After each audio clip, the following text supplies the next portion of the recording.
a film, by definition itself, is it's an opinion, a viewing experience which doesn't necessarily, it can be consumed without any active debate. For those 90 to 120 minutes, you're sitting there listening to my opinion. I'm forcing down my opinion on you and I'm just consuming it. You might not agree with me, but you're still sitting there and consuming it. And for those 90 to 120 minutes, we as filmmakers, we own you. We are throwing different things at you and hoping you connect with them. And maybe, like I said, maybe you agree with me, maybe you don't. Maybe I'm able to change your mindset, maybe I'm not. But what I'm ending up doing is I'm using this big, massive platform, other than the news and the media, I'm using this platform to show you, to express a single point of view, like my own point of view, my single point of view. And guess what? I'm getting you to pay for it. And in some cases, like the recently released Dhoom 3, I got you to pay around $900 for it.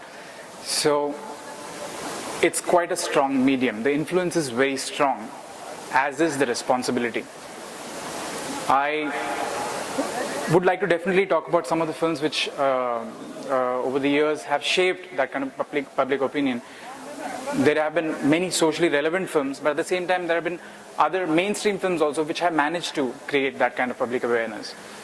The 1970s saw Mr. Bachchan as an angry young man connecting with the audience and venting out the common man's angst in films like Zanjeer, Diwar, Trishul. The 1980s saw young couples who couldn't get their parents to give them their consent, and they found a solution in the climax of Ek Duje Ke Liye and ended up committing suicide. There have been many suicide cases because of Ek Duje Ke Liye. Recently in the 90s, my 6-year-old cousin understood the concept of a candlelight vigil because of a scene that he saw in Rang De Basanti. Now that said a lot, and Rang De Basanti, I bring it up because just now one of the speakers also brought it up in a political context.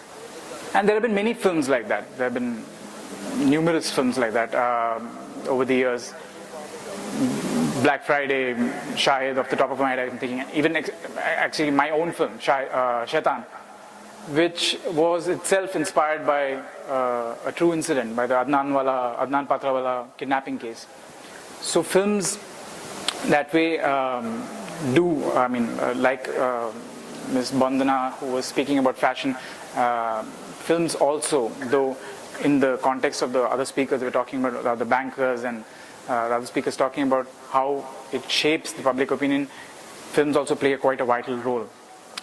Filmmaking shaping public opinion is not a one-way street. It works both ways. Even public opinion, be it very popular or cult opinion, ends up shaping the whole filmmaking process as well.